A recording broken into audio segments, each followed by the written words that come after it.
All right. Well, moving on to our next topic. President of DC Films, Walter Hamada, who recently, oh, I said recently, the last few years took over to right the ship of DC Films. Get out of here. Um, was he stated that starting in the year 2022, Warner Brothers will be releasing 4 DC films a year. This year we had, I guess we had 2 this year. We had Birds of Prey and Wonder Woman. Ugh. So he's looking at bumping it up to 4, and that also, on top of that, going into having series for smaller characters such as Batgirl and Static Shock on the small screen, like HBO Max. So what do you think of them ramping up production and ambition in the DC film universe? And do you think that they are at a successful enough point to do so? I'll say a couple of things. About time. But before they do any tie-in movies, push out the solo origin movies. We have learned so much from what Warner did wrong and what DC did wrong, cramming with BVS and Justice League, just mashing those forward. There was a quote that came out this week that Hamada said that it might have been him or Zack Snyder, but one of them made the comment that Warner is more popular than Marvel, or DC is more popular than Marvel. Currently, as far as quality of movies and productions, it's not even close. Marvel just lambasts Warner. However, box office talks. Yeah. However, if you look at canon, look at stories, look at comics, and look at characters, when you think of superheroes, you go Batman, Superman. Right. People say the top 3 superheroes would be Batman, Superman, and Spider-Man overall, and so 2/3 of that is Marvel. And it's been a shame that Sony's crippled Spider-Man, but that's finally being redeemed by Marvel. Yes. But Warner has the depth of catalog and characters and familiarity. And if anything, if they just leaned properly into Batman and Superman, we could have something outstanding. And pushing out that many films a year, whether it's shows or other things, that's going to allow them to expand, bring more characters in, do stuff. The challenge will be, can they have the continuity that Marvel has? And that will require somebody paying attention at the top. Somebody has to be involved in the overall arc. They have to do the Kevin Feige or the Faye yogurt or whatever it is. Somebody has to be in that position of Kevin Feige to oversee all of the arc so that we have continuity. And we've already seen things, and we're going to talk about this in the next topic, where we're going to be seeing with comic books, you can have altering timelines. And now we're going to be getting some of that stuff. And great, like with Flashpoint and other things, we got Flashpoint on one side and Multiverse of Madness on another. So it's very interesting to see where that goes. Now, I know that you said it's about, due time for this to happen.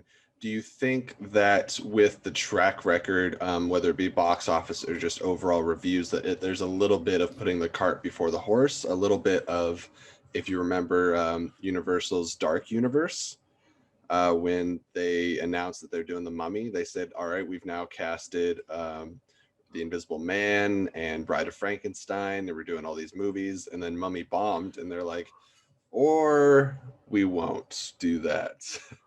It's a shame. Well, the key is the product that hits the screen has to be up to snuff.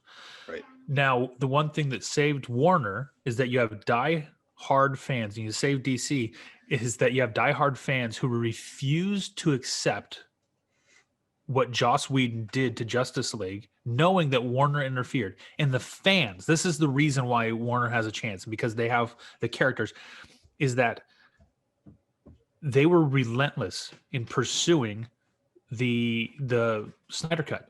The fans demanded it, right? And if the fans want something, the fans will get it.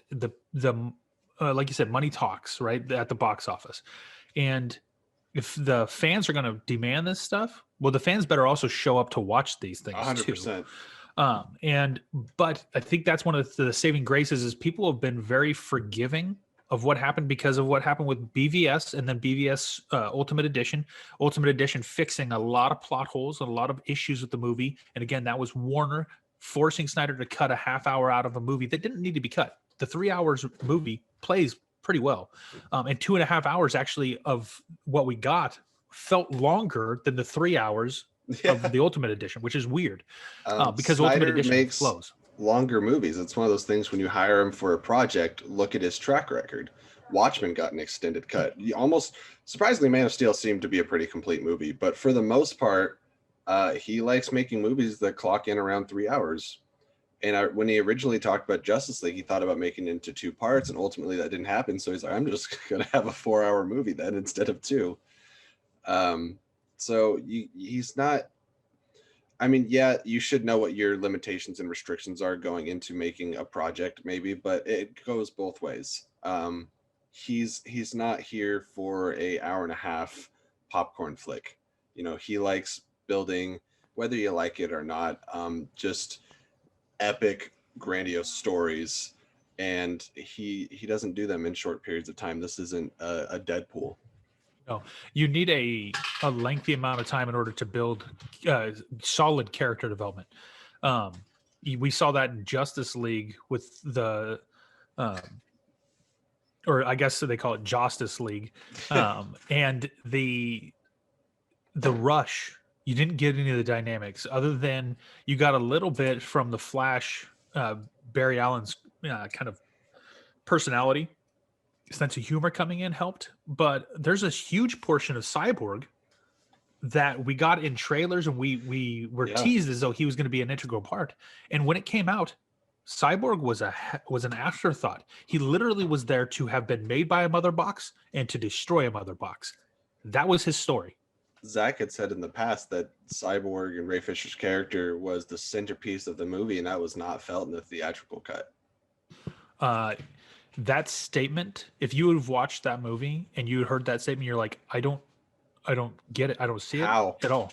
So all that being said, I'm excited for this news, mostly because I'm a huge Batman fan. Absolutely love Batman. Michael Keaton's 1989 Batman is still the best Batman movie ever made. And I would say that that Ben Affleck's Batman is right there next to Michael Keaton. He as far as got his own. Yeah, he never got the standalone, and that's a shame. And from all the things, as a matter of fact, this was coming out this week that if Ben Affleck's Batman script that he wrote would have done, the Zack Snyder said it would have done fans proud, and they would have loved it. And it's a shame we're never going to see that. It came from, I have it pulled up over here. It was Jay Olivia, which is the storyboard artist for the Justice League and I think some other Zack Snyder products, or projects, I should say, rather, said that, he knew the Ben Affleck Batman script and then it would have done fans proud, as you said. And man, what I would have given to either be a fly on the wall during the early production of that or to get my hands on a script, but maybe that would just be more depressing. However,